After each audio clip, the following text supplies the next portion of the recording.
తల్లి ప్రార్థన అనే కార్యక్రమానికి ప్రియ తల్లులందరికీ స్వాగతం. ప్రియులరా, 12వ రోజు దేవుని వాగ్దానాన్ని మన బిడ్డల నిమిత్తం మనం ధ్యానిస్తూ ఉన్నాం.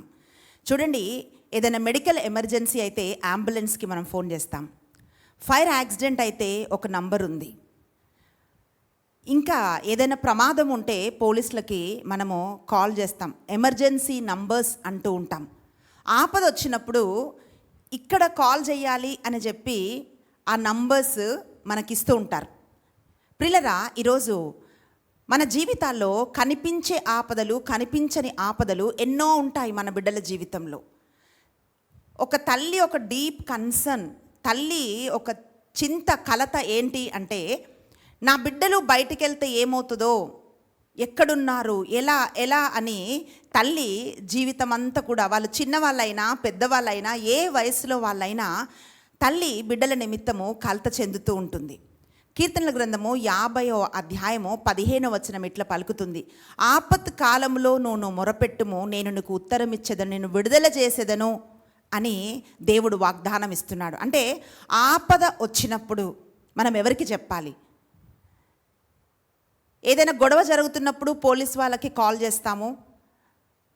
మెడికల్ ఎమర్జెన్సీ వచ్చినప్పుడు మనం అంబులెన్స్కి కాల్ చేసి హాస్పిటల్కి మనం పరిగెత్తుతాము. ఏదైనా ఫైర్ యాక్సిడెంట్ అయినప్పుడు ఫైర్ స్టేషన్కి మనం కాల్ చేస్తూ ఉంటాము. ప్రియులరా, అయితే మనుష్యుల ఎవరి కంటికి కనపడని ఆపదలు, మనము ఊహించనివి యాక్సిడెంట్స్, ఆపద అంటేనే మనకు తెలియకుండా వచ్చేవి ప్రియులరా. అయితే ఇలాంటివి మన బిడ్డల జీవితంలో వస్తుంటున్నప్పుడు మనం ఎట్లా ఎదుర్కోవాలి అనే ఒక అంశాన్ని ఈరోజు మనం ధ్యానిస్తున్నాం. ప్రియులరా, ఒక తల్లి ఎంతగా విశ్వాసంలో ఉంటుందో, ఒక తల్లి ఎంత ప్రార్థనా జీవితం కలిగి ఉంటుందో, అంతగా ఆధ్యాత్మికమైన సంరక్షణ, డివైన్ ప్రొటెక్షన్ మన బిడ్డలకు ఉంటుంది. ఒక తల్లి ప్రార్థన బిడ్డల్ని అట్టి విధంగా సంరక్షిస్తుంది ప్రియులరా. కనుక మన బిడ్డలు ఎక్కడో ఉంటారు. ఒకరోజు మా బాబు నాకు కాల్ చేసి చెప్తున్నాడు, మమ్మీ నేను పార్ట్ టైం జాబ్లో నేను వెళ్తున్నాను, వర్షం పడుతుంది, ఆ బైక్ స్కిడ్ అయింది, జస్ట్ ఇట్లా నేను వెళ్ళాను మమ్మీ, నా ముందు నుంచి ఒక వెహికల్ వస్తుంది, వెంట్రుక మందములో ఆ ప్రమాదం తప్పిపోయింది మమ్మీ, లేకపోతే ఈరోజు నేను ఉండేవాడిని కాదు అని చెప్పి మా బాబు కాల్ చేశాడు. అప్పుడు నేను వడకంలో వాక్యం చెప్తున్నాను.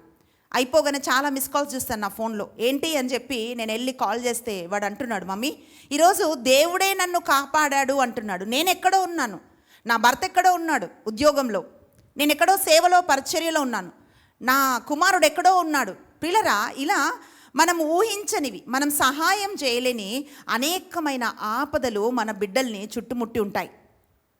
వాటన్నిటి నుంచి ఏది కాపాడుతుంది అంటే మనం చేస్తున్న ప్రార్థన, మనం దేవునిలో నడుస్తున్న మన జీవితము మన బిడ్డలకి ఒక ఆధ్యాత్మికమైన సంరక్షణ, ఒక డివైన్ ప్రొటెక్షన్ మన బిడ్డలకి ఇస్తుంది. అదే ఈరోజు మనం ఒక్కటొక్కటిగా మనం ధ్యానించబోతున్నాం. ప్రియ తల్లి ఎంత తల్లి బలంగా ఉంటుందో అంత సంరక్షణ బలంగా ఉంటుంది. చూడండి, ఎక్కడైనా ప్రమాదం ఉంటే ఏం చేస్తారండి? ఆ ప్రొటెక్షన్ ఎక్కువ చేస్తారు. అలాగే తల్లి ఎంత బలంగా ఉంటుందో సంరక్షణ అంత బలంగా ఉంటుంది. తల్లి ఎంత బలహీనంగా ఉంటుందో ఆ సంరక్షణ అంతా బలహీనంగా ఉంటుంది ప్రియులరా. ఒక్కొక్క స్త్రీ జీవితంలోంచి ఈరోజు ఆ తల్లులు వాళ్ళ బిడ్డల్ని ఎలా అపవాది చేతిలోంచి, ఎలా శత్రువు చేతిలోంచి కాపాడుకున్నారో మనం ధ్యానించబోతున్నాం. చూడండి, శత్రువులు చాలామంది ఉంటారు. కొంతమంది కంటికి కనిపిస్తారు, మనకు తెలుసు వీళ్ళు శత్రువులే అని. ఇంకొంతమంది మన పక్కనే ఉంటారు, మనకు తెలియదు వాళ్ళ శత్రువులని. అందుకే బైబిల్లో మనం చూస్తున్నాం, దావీదు అంటున్నాడు, అయ్యా నాతో తిన్నవాళ్ళే, నాతో ఉన్నవాళ్ళే నాకు విరోధంగా మడిమనెత్తారయ్యా అంటాడు. అంటే మనతోనే ఉంటారు కానీ మనకు విరోధంగా వాళ్ళు మాట్లాడుతూ ఉంటారు ప్రియులరా. అంటే కంటికి కనిపించే శత్రువులు ఉంటారు, మన పక్కనే మన స్నేహితుల రూపంలో ఉండే శత్రువులు ఉంటారు, మన మేలు కోరుకుంటున్నట్టే మనతో ఉండి మన కొరకు వెనకల గోతులు తీస్తున్న వాళ్ళు ఉంటారు ప్రియులరా. ఇలా రకరకాలుగా శత్రువులు ఉంటారు. కొంతమంది మన శత్రువులు మనకంటే బలహీనులుగా ఉంటారు, అప్పుడు మనకు వీళ్ళు ఏం చేస్తారులే అని అనిపిస్తుంది. కానీ ఇంకా కొంతమంది శత్రువులు బలాఢ్యులుగా ఉంటారు. కానీ వాక్యం ఏం చెప్తుంది తెలుసా? బలాఢ్యుల చేతిలోంచి, బలాత్కారుల చేతిలోంచి విడిపించేవాడు మన దేవుడు అని వాక్యం పలుకుతుంది. అంటే వాళ్ళకు మనకంట పరపతి ఎక్కువ ఉంటుంది, డబ్బు ఎక్కువ ఉంటుంది, అధికారం ఎక్కువ ఉంటుంది, వాళ్ళు ఏమైనా చేయగలుగుతారు. అప్పుడు మనం భయపడుతుంటాం, మరే నన్ను ఎవరు కాపాడుతారు అని. కానీ ఈరోజు దేవుడు ఏం వాగ్దానం ఇస్తున్నాడంటే, నీ శత్రువు ఎటువంటి వాడైనా సరే, శత్రువు అంతటి మీద దేవుడు మనకు అధికారం ఇస్తున్నాడని ఆయన వాగ్దానం ఇస్తున్నాడు ప్రియులారా. అందుకే మనం వాక్యంలో చూస్తున్నాం. హెబ్రీయులకు రాసిన లేఖ 11వ అధ్యాయము 23వ వచనం మనం చూసినట్లయితే అక్కడ వాక్యం ఏమంటుందంటే, మోషే తల్లి, మోషే పుట్టిన తర్వాత చూడడానికి చక్కని వాడుగా అందంగా ఉన్నాడంట కుమారుడు. అయితే అటువంటి కుమారుణ్ణి నదిలో పారవేయడానికి, చంపేయడానికి ఆమెకి మనస్సు రాక పిల్లరా ఆ యొక్కేబేదు ఆ కుమారుణ్ణి దాచిపెట్టిందంట. హెబ్రీయులకు రాసిన లేఖ 11:23లో ఈ వచనం మనం చదువుతున్నాం. అలాగే నిర్గమకాండము 1వ అధ్యాయము 22వ వచనంలో మనం చూసినట్లయితే వాక్యం ఏం చెప్తుందంటే, ఫరో ఒక శాసనం చేశాడు. ఆ శాసనం ఏమిటి అంటే, హెబ్రీల పిల్లలు, మగ పిల్లలు పుడితే నైలు నదిలో పారవేయాలి, అమ్మాయిలు పుడితే బ్రతకనివ్వాలి అని ఒక శాసనం చేశాడు. పిల్లరా, ఈ ఇజ్రాయేలు ప్రజలు, హెబ్రీలు ఐగుప్తు దేశంలో ఎవరు అని అంటే వాళ్ళు ప్రవాసములో ఉన్నవాళ్ళు. అక్కడ వాళ్ళకు ఒక పెద్ద హోదా కానీ అట్లాంటివి కానీ ఏమి లేదు. మట్టి పని చేస్తూ, ఇటుకలు చేస్తూ, గడ్డి కోస్తూ, వెట్టి చాకరీ పనులు చేస్తున్న వాళ్ళ పిల్లలు అన్నమాట వీళ్ళు. వెట్టి చాకరీ పనులు చేస్తున్న వాళ్ళు ప్రియులరా. అట్లాంటి వాళ్ళకి ఇప్పుడు చూడండి, ఏదో ఒక గొప్పింట్లో పిల్లలు పుట్టారనుకోండి, బాగా డబ్బును అనుకోండి, ఆ సంగతి వేరే. కానీ వీళ్ళు బానిసలుగా ఉన్నారు. అక్కడ ఐగుప్తు రాజు ఫరో శాసనం చేశాడు. ఆ శాసనం ఏమిటి అని అంటే, ఏ హెబ్రీలకు ఒక బాబు పుడితే, అబ్బాయి పుడితే, కుమారుడైతే వాడిని నైలు నదిలో పడేయాలి అని చెప్పి ఆయన ఒక శాసనం చేశాడు. ప్రియులరా, అది ఒక మామూలుది కాదు. అంటే ఈ రోజుల్లాగా మనం చూస్తున్నట్లు కాదు. ఆ రోజు రాజులు ఒక్క నిమిషములో చంపాలనుకున్నప్పుడు ఎవరినైనా చంపేయగలిగిన అధికారము, అటువంటి ఒక అధికారం వాళ్ళ చేతిలో ఉండేది. రాజు శాసనం చేసినప్పుడు ప్రియులరా మనం ఏం చూస్తున్నామంటే, రాజు ఆజ్ఞకు భయపడక అని హెబ్రీ 11:23లో మనం చూస్తున్నాం. రాజాజ్ఞకు భయపడక విశ్వాసము ద్వారా 3 నెలలు మోషేని యొకేబేదు దాచిపెట్టిందంట. ఇక 3 నెలలు అయిపోయింది, ఇక దాచటానికి వీలు లేదు. మీరు ఆలోచించండి, చిన్నపిల్లలు ఉన్నారంటే ఎలా ఏడుస్తారు? నాకు అది చదువుతున్నప్పుడు నేనేం ఆలోచన చేశానంటే, ఆ 3 నెలలు ఒక చిన్న పిల్లవాడు ఆ ఇంట్లో ఉన్నాడని. చూడండి, ఒక ఇంట్లో పిల్లలు ఉన్నారంటే చుట్టుపక్కల ఉన్న వాళ్ళందరికీ తెలిసిపోతుంది. వాళ్ళ ఏడుపులు, వాళ్ళ బట్టలు ఉతికి ఆరేయటం కానీ, లేక చాలా విషయాలు మనకు గమనిస్తుంది, మనము తెలుసుకోవచ్చు వీళ్ళకి పిల్లలు ఉన్నారని చెప్పి. అయితే రాజు ఒక శాసనం చేసినప్పుడు ప్రియులారా, ఆ శాసనాన్ని కనిపెట్టుకోవటానికి మనుషుల్ని కూడా ఆయన తప్పకుండా ఏర్పాటు చేసి ఉంటాడు. ఎందుకంటే ఈ పని వాళ్ళు, హెబ్రీలు, వాళ్ళని ఫరో రాజు శత్రువులుగా చూస్తున్నాడు, స్నేహితులుగా చూడటం లేదు. కనుక ఏ ఆజ్ఞ అయితే ఆయన చేశాడో ఆ ఆజ్ఞను నిజంగా పిల్లలు ఎక్కడైనా పుట్టారా లేదా అని తప్పకుండా ఆయన చెక్ చేసుకుంటూ ఉండవచ్చు. వాళ్ళందరి కళ్ళలోంచి ఆ బాబును యొకేబేదు కాపాడగలిగింది అని అంటే కారణం ఏంటో తెలుసా ప్రియులరా? ఆమెకు ప్రభువునందు ఉన్న విశ్వాసం.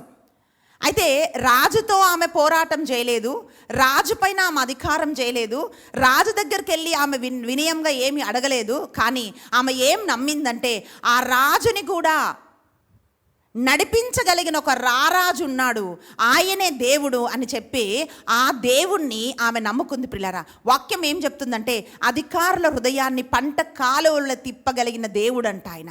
ఎవరి మనసునైనా తిప్పగలిగిన దేవుడు, అధికారంలో కూర్చోబెట్టగలిగిన వాడు, అధికారం నుంచి పడగొట్టగలిగిన వాడు ఆ దేవుడే. కనుక ఆమె ప్రియులారా ఆ దేవాది దేవుణ్ణి నమ్ముకొని ఆయన సన్నిధిలో ఆమె ప్రార్థన చేసింది. కానీ ఫరో ఇట్లా ఆజ్ఞ ఇచ్చాడు కదా, ఒకవేళ ఈ ఆజ్ఞ ధిక్కరిస్తే నన్ను చంపేస్తాడేమో, నా భర్తను చంపేస్తాడేమో, నా కుటుంబాన్ని నాశనం చేస్తాడేమో అని చెప్పి యొకేబేదు భయపడలేదు. ఈరోజు ప్రియ తల్లి ఒక్కటి గమనించాలి, అది ఏమిటి అంటే యొకేబేదు ప్రార్థన మోషేను సంరక్షించింది. అయితే ఈరోజు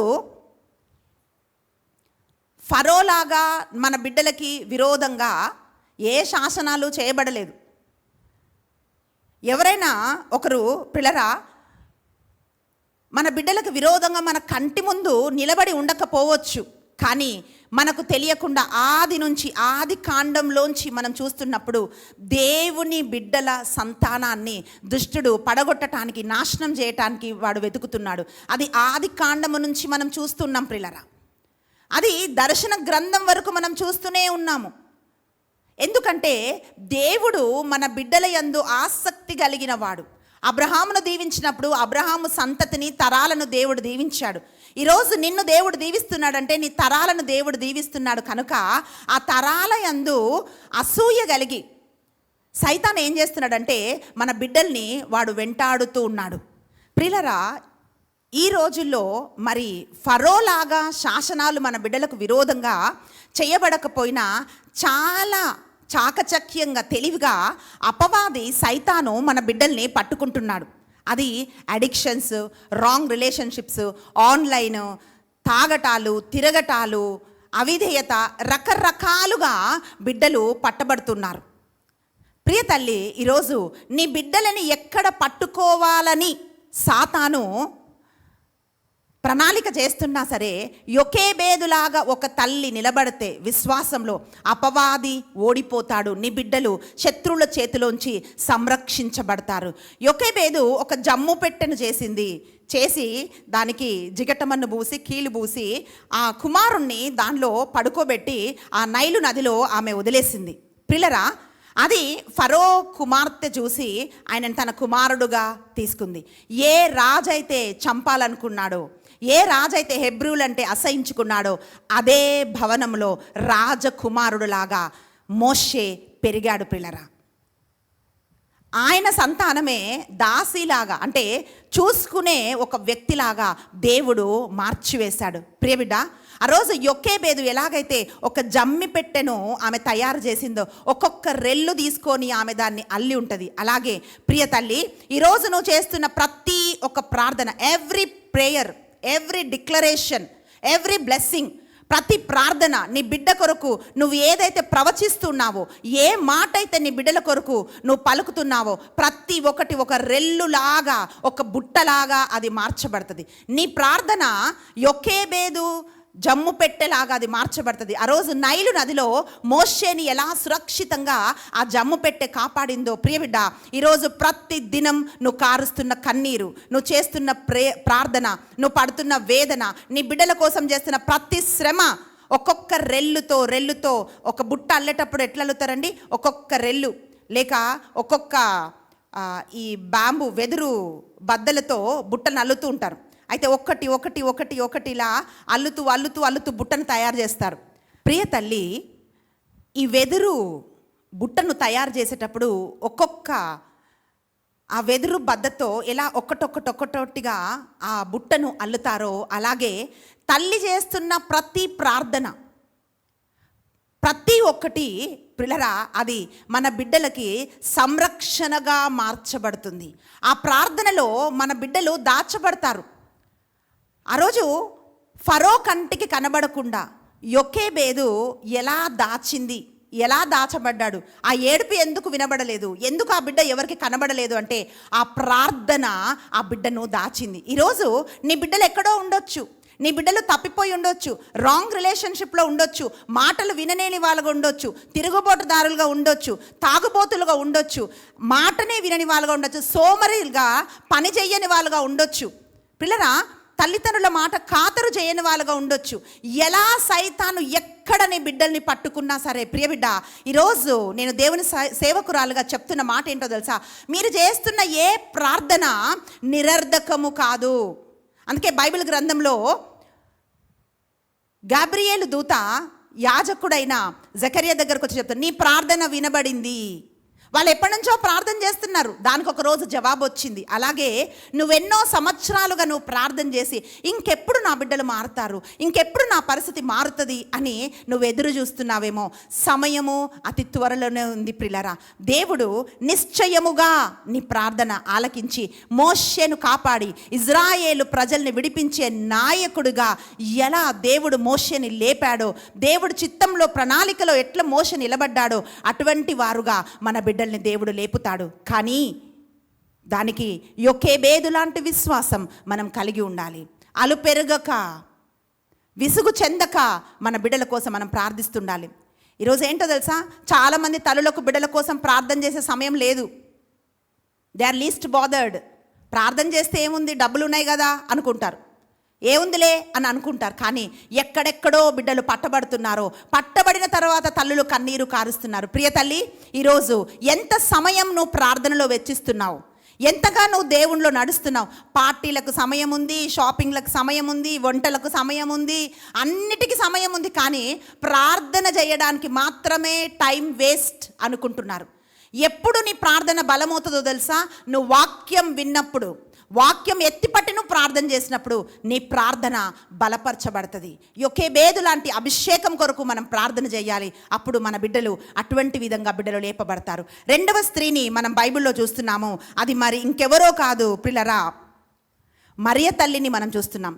మత్తయి సువార్త 2వ అధ్యాయము 13 నుండి 15 వచనాల వరకు మనం చూసినట్లయితే, హేరోదు రాజు చిన్న బిడ్డలందరినీ చంపాలనుకున్నాడు. ఎందుకంటే ఒక కుమారుడు ఈ సింహాసనం మీద పుట్టబోతున్నాడు అనే ప్రవచనం తెలుసు కనుక చిన్న బిడ్డలందరినీ చంపాలనుకున్నాడు. అప్పుడు యోసేపుకు దేవుని దూత ద్వారా కలలో దేవుడు చెప్తున్నాడు, అయ్యా నీ కుమారుణ్ణి హేరోదు చంపబోతున్నాడు కనుక కుమారుని తీసుకొని నువ్వు పారిపో అని చెప్తుంటున్నప్పుడు ప్రియులరా, అక్కడ మనం వాక్యంలో ఏం చూస్తున్నాం తెలుసా? కొన్నిసార్లు భార్య చెప్తుంటుంది, ఏమండి ప్రార్థన చేయండి మన పిల్లల కోసమా, ప్రార్థన చేస్తే బిడ్డలు బాగవుతారా అంటారు తండ్రులు. ఇంకొన్నిసార్లు కొన్ని కుటుంబాల్లో ప్రార్థన చేసే తండ్రులు ఉంటారు. భార్యకి అదంతా పిచ్చితనంగా ఉంటుందా, ఏం ప్రార్థన అని అంటుంటారు. ప్రార్థన చేస్తే అయిపోతుందా అని కొంతమంది అంటుంటారు. కానీ ఇక్కడ యోసేపుకు వచ్చిన కల, దూరంగా పారిపోవాలి అని చెప్పినప్పుడు మరియ తల్లి దానికి విధేయించింది. ఆమె విధేయత పిల్లరా, ఆ రాత్రి తన ఇల్లు వదిలి, వాకిలు వదిలి, తను ఉంటున్న స్థలము వదిలి బిడ్డను కాపాడుకోవడానికి, మీరు ఒకసారి ఇమాజిన్ చేయండి.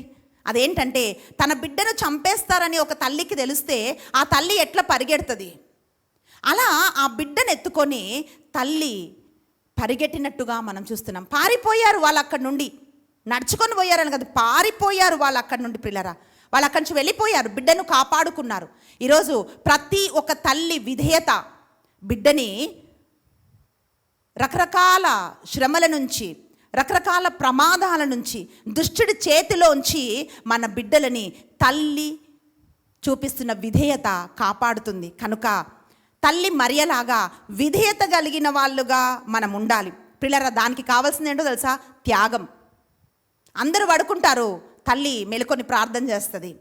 అందరూ మంచిగా పార్టీస్కి అక్కడికి ఇక్కడికి వెళ్తుంటారు, బట్ తల్లి ఉపవాసం ఉండి ప్రార్థన చేస్తుంది. అందరూ సుఖపడుతుంటారు, కానీ తల్లి బిడ్డల కోసం కష్టపడుతుంటుంది. ప్రియ తల్లి, ఈరోజు ఫిజికల్గా వాళ్ళు మంచిగా ఉండాలని డబ్బు సంపాదనలు కష్టపడుతున్నావేమో, లేక వాళ్ళకి మంచి వంట చేసి పెట్టాలని నువ్వు కష్టపడుతున్నావేమో, వాళ్ళు మంచిగా చదువుకోవాలని స్కూల్కి దింపుతూ తీసుకొస్తూ వాళ్ళ చదువుల కోసం నువ్వు కష్టపడుతున్నావేమో. ఇవన్నీ మంచిదే, కానీ వీటన్నిటితో పాటు ఆత్మీయంగా నువ్వు విధేయత చూపించినప్పుడు, దేవునికి లోబడినప్పుడు, త్యాగం చేసినప్పుడు కొన్నిసార్లు ఇన్కన్వీనియన్స్ ఉంటాయి. అంటే అన్నీ మనం అనుకున్నట్టు ఉండదు దేవుని సేవ, దేవుని మార్గం. ప్రియబిడ్డ, అలాంటి స్థితిలో కూడా మనము విధేయత చూపించినప్పుడు దేవుడు మన జీవితాలలో గొప్ప కార్యము చేస్తాడు. అనుకూలంగా ఉండదు దేవుని మార్గంలో వెంబడించాలంటే. నేను దేవునిలోకి వచ్చినప్పుడు చాలామంది పార్టీస్కి, పెళ్ళిళ్ళకి, వాటికి పిలుస్తారు కదా, అప్పుడు అంటుండే వాళ్ళు అనమాట, నేను ప్రార్థన చేస్తుంటే ఇంట్లో ఉండి అక్కడికి వెళ్ళి ఏమైంది ముచ్చట్లు చెప్పుకోవాలి, తినాలి, కూర్చోవాలి, వీటి కోసమే కదా, ఎందుకు నేను ప్రార్థన చేస్తాను అని నేను అంటున్నప్పుడు వాళ్ళు అంటుండేవాళ్ళు ఏమనంటే, నువ్వు ఎక్కడికి వెళ్ళకపోతే రేపు నీ పిల్లల ఇంట్లో, నీ పిల్లల జీవితంలో, నీ ఇంట్లో ఏమైనా అయితే ఎవరు వస్తారు, ఎవరు చేస్తారు అని అంటుండేవాళ్ళు. కొన్నిసార్లు తల్లులు ఎక్కడ ఆలోచిస్తుంటారంటే, వాళ్ళేమనుకుంటారో వీళ్ళేమనుకుంటారో అని ఆలోచిస్తారు. ఎవరు ఏమనుకుంటారో ముఖ్యం కాదు, నీ దేవుడు ఏమనుకుంటున్నాడో, నీకు ఏ బాధ్యత దేవుడు నీకు ఇచ్చాడో ఆ బాధ్యతను నువ్వు ఆలోచించాలి, అది నిర్వర్తించాలి. ప్రియబిడ్డ, ఈరోజు తల్లి మరియలాగా నీ బిడ్డని ఎలాగైతే ఆమె హేరోదు చేతిలోంచి కాపాడుకుందో, ఈ లోకము చేతిలో నీ బిడ్డలు పడకుండా, పాపంలో నీ బిడ్డలు పడకుండా నీ విధేయత నీ బిడ్డల్ని కాపాడుతుంది. తల్లి మరియలో ఉన్న అభిషేకం చూడండి. నాకు మరియ తల్లి అంటే చాలా ఇష్టం అని అంటారు చాలామంది, కానీ ఆమె చూపించిన విధేయత మీరు ఒక్కసారి ఊహించండి. ఆమె ఎట్లా పరిగెత్తుంటుందా రాత్రి ఎంత కలవరం ఉండుంటుంది, ఎంత టెన్షన్ ఉండుంటుంది, ఎంత భయం ఆమె లోపలికి వచ్చి ఉంటుంది. నా కుమారుని నేను పట్టుకొని వెళ్ళిపోవాలని. మనమైతే ఏమనుకుంటామో తెలుసా, మరి దేవుడే కదా ఈ బిడ్డనిచ్చింది, ఆయనే ఒక దూతను పంపి ఆయనే చంపేయొచ్చు కదా, హేరోదునే చంపేయొచ్చు కదా, ఎందుకు నేను పరిగెత్తాలి అని ఇలాంటివి మనం ఆలోచిస్తుంటాం. కానీ అవేమీ ఆలోచించలేదు. బిడ్డను కాపాడుకోవడానికి తల్లి మరియ పరిగెత్తింది. ఈరోజు ప్రియబిడ్డ, తల్లి మరియ లాంటి అభిషేకం కొరకు మనం ప్రార్థన చేయాలి. ఒక స్త్రీని మనం చూస్తున్నాం ప్రియులారా. యొకేబేదు లాంటి విశ్వాసం, తల్లి మరియ లాంటి విధేయత తల్లికి ఉన్నప్పుడు బిడ్డలు సంరక్షించబడతారు, శత్రువు చేతిలోంచి కాపాడబడతారు. ఒక స్త్రీని మనం చూస్తున్నాం. ఈమె గురించి చాలామందికి తెలియదండి. ఆమె యెహోషిబా అని బైబిల్ చెప్తా ఉంది.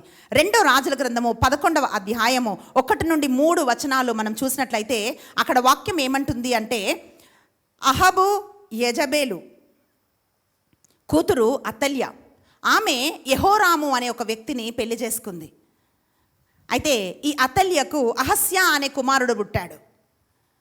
కుమారుడు చనిపోయినప్పుడు ప్రిలరా ఈ అతల్య ఏం చేస్తుందంటే, ప్రిలరా యూదా గోత్రాన్ని నాశనం చేయడానికి, ఎందుకంటే దేవుడు దావీదుకు వాగ్దానం ఇచ్చాడు. 2 సమూయేలు గ్రంథము 7వ అధ్యాయము 16వ వచనంలో మనం చూస్తే, తరతరాలకు నీ సింహాసనం మీద నీ వారసులు, నీ తరం వారు ఉంటారని దేవుడు ఏ నిబంధన అయితే దావీదుతో చేశాడో, ఆ దావీదు వంశంలోనే యేసు ప్రభు పుట్టాలి ప్రియులారా. కనుక ఆ నిబంధనని నాశనం చేయడానికి అత్తల్య ద్వారా సైతాను కార్యం చేయాలనుకున్నాడు. కనుక తన కుమారుడి పిల్లలను, అహస్య పిల్లలనే నానమ్మ చంపాలనుకుంది, చంపేసింది చాలామందిని.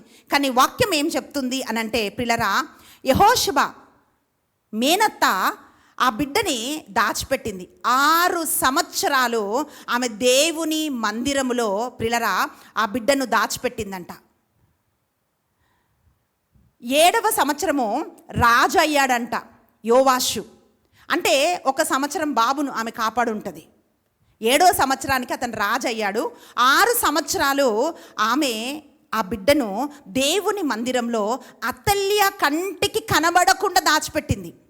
చూడండి, సొంత బిడ్డలని, అంటే బిడ్డ పిల్లల్ని, అంటే బిడ్డ అంటే కుమారుడు, అహస్య బిడ్డల్ని, ఆ సింహాసనానికి వారసులైన వాళ్ళందరినీ కూడా, ఆ రాయల్ లైన్లో ఉన్న వాళ్ళందరినీ కూడా చంపాలని చంపేసిన అతల్య కంటికి కనబడకుండా యెహోషువ ఆలయంలో దేవుని బిడ్డను దాచిందంటే ప్రియులారా, మీరు ఒక్క నిమిషం ఆలోచించాలి, ఆమెకున్న ధైర్యం ఎటువంటిది. దేవుని మందిరంలో ఆ బిడ్డ దాచబడ్డాడు అంటే దేవుని సన్నిధిలో, దేవుని ప్రసన్నతతో, దేవుని ప్రార్థనలో ఆ బిడ్డ దాచబడ్డాడు. తర్వాత దావీదు సింహాసనాన్ని యోవాషు అధిష్ఠించాడు ప్రియులారా. యేసుప్రభు వంశాలలో పుట్టడానికి కారణము యెహోషువ. ఆమె గురించి ఎక్కువ మందికి తెలియదు. అంటే మనం ఇలా స్టోరీలాగా చదివేసి వదిలేస్తుంటాం కనుక మనకు తెలియదు ప్రియులారా. కానీ యెహోషువలో ఉన్నట్లాంటి ధైర్యం ప్రతి తల్లికి ఉండాలి. ఎక్కడి నుంచి సైతాను మన బిడ్డల్ని పట్టుకోవాలనుకుంటాడో, నాశనం చేయాలనుకుంటాడో మనకు తెలియదు ప్రియులారా. కానీ ఆమెలో ఉన్న ధైర్యం ఆ కుమారుణ్ణి కాపాడింది, మేనత్త కాపాడింది. ఈరోజు ప్రియ తల్లి, యెహోషువ లాంటి ధైర్యం మనకు కావాలి. కొంతమంది ఎట్లా తెలుసా, వాళ్ళే పిరికొల్ల, ప్రతి దానికి భయపడుతుంటారు, ప్రతి దానికి భయమే. అంటే భయపడకూడదు లేకపోతే అదే పాపమో నేను చెప్పట్లేదు, భయం కలుగుతుంది. కానీ ఆ భయంలో కూడా దేవుడు మనకున్నాడు అనే ఒక సంగతిని ఏ తల్లి కూడా మర్చిపోకూడదు. ఈరోజు ప్రియబిడ్డ, నీ బిడ్డల్ని దేవుడు విడిచిపెట్టేవాడు కాదు. నీకు పిరికితనం ఆత్మను దేవుడు ఇవ్వలేదు, ఆయన ధైర్యపాత్మను ఇచ్చాడు అనే తిమోతి గారికి పౌలు గారు లేఖ రాస్తూ చెప్తున్నారు. ఈరోజు అదే ధైర్యపాత్మతో ప్రతి ఒక్క తల్లి నింపబడాలి. ఎలా? నా బిడ్డల భవిష్యత్తు ఎట్లా, డబ్బులు లేవు కదా, లేకపోతే నా పరిస్థితులు ఇలా ఉన్నాయి కదా, నా భర్త ఇలా ఉన్నాడు కదా అని రకరకాలుగా నువ్వు ఆలోచించి నువ్వు భయపడుతున్నావేమో. ప్రియబిడ్డ, నువ్వు దేనికి భయపడాల్సిన అవసరం లేదు. శత్రువు చేతిలోంచి నీ బిడ్డల్ని దేవుడు కాపాడుతాడు. నిబంధన పూర్వకమైన భవిష్యత్తు దేవుడు నీ బిడ్డలకు ఇవ్వడానికి నీ ప్రార్థనను ఒక ఆయుధంలాగా దేవుడు వాడతాడు. చివరిగా మనం ఏం చూస్తున్నామంటే పిల్లరా, యెషయా గ్రంథము 54వ అధ్యాయము 17వ వచనం మనం చూస్తున్నాం. అంటే ఇది మనందరికీ తెలుసండి. ఈ వచనం కొన్ని వందల సార్లు మనము నోటుతో చెప్తుంటాము, ధ్యానిస్తూ ఉంటాం. అక్కడ వాక్యం ఏమంటుందంటే, నీకు విరోధముగా రూపింపబడిన ఏ ఆయుధమైనను వర్ధిల్లదు అని మనం వాక్యంలో చూస్తున్నాం. యెషయా గ్రంథము 54వ అధ్యాయము 17వ వచనం. కానీ నీ మీద ప్రయోగించుటకు చేసిన, అంటే formed, the weapon formed against you అని ఇంగ్లీష్లో మనం చదువుతున్నామండి. అంటే రూపొందించిన ఏ ఆయుధమేదియు నీకు కీడు చెయ్యజాలదు, నీ మీద నేరము మోపు ప్రతివానికి నీవు నేరస్థాపన చేయుదువు అని మనము వాగ్దానం చదువుతున్నాం. అంటే ప్రియులరా, ఈ ఆయుధం అంటే మనం ఏం చూస్తున్నామంటే, ఇప్పుడు కొడవలి ఉందండి. కొడవలి చేయడానికి దానికి ఒక ఉద్దేశం ఉంది, ఒక పర్పస్ ఉంది. కత్తి చేయడానికి ఒక ఉద్దేశం ఉంది, బల్లెం చేయడానికి ఒక ఉద్దేశం ఉంది, గొడ్డలి చేయడానికి ఒక ఉద్దేశం ఉంది. కొన్నిసార్లు అంటది కదండి, గోరుతో పోయేది గొడ్డల దాకా ఎందుకు తెచ్చుకున్నారు అంటారు. అంటే దేనికి ఏది వాడాలో ఆ ఆయుధాన్ని వాడుతూ ఉంటాం మనం.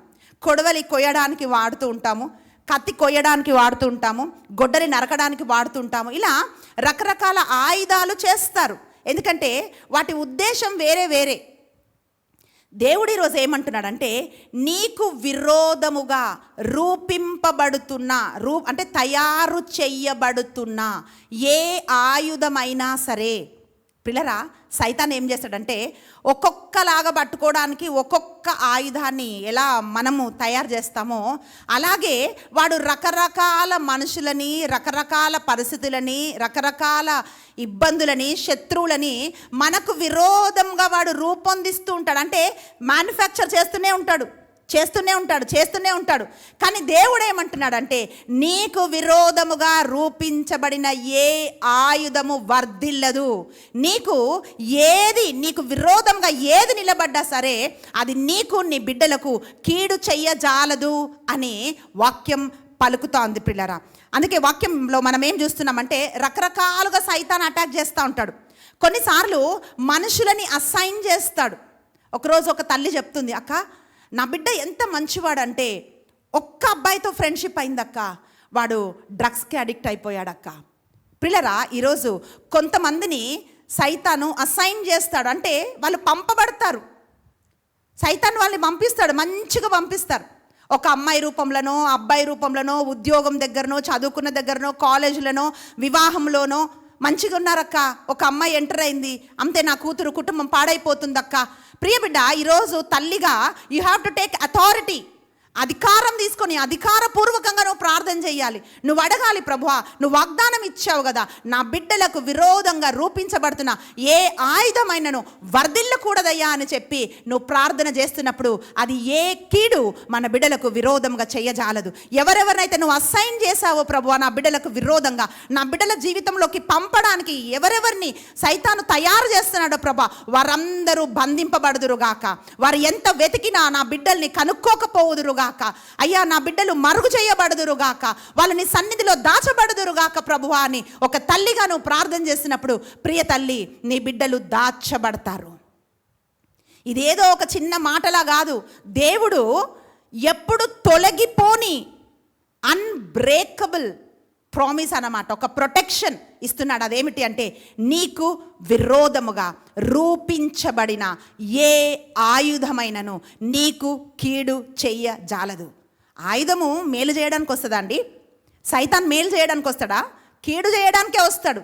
కానీ ప్రభు ఏమంటున్నాడంటే, అది నీకు నీ బిడ్డలకి ఎంత మాత్రమో కీడు చెయ్యజాలదు. ఆమేన్. ప్రియులారా, అందుకనే అనారోగ్యం కలగజేస్తుండొచ్చు బిడ్డలకి, స్పిరిచువల్ అటాక్స్ కలగజేస్తుండొచ్చు. కొన్నిసార్లు వాళ్ళ మైండ్ని పట్టేస్తారు. తల్లులు చెప్తుంటారు, అక్క యాక్చువల్లీ నా కూతురు ఇట్లా ఉండేది కాదక్క, చెప్పిన మాట వినేది, కానీ ఇట్లా ఎందుకు అయిపోయిందో తెలియదు, ఇట్లా ఎందుకు మాట్లాడుతుందో తెలియదు, ఎందుకు ప్రవర్తిస్తుందో తెలియదు. వాళ్ళ మైండ్ని సైతాను పట్టేస్తాడు.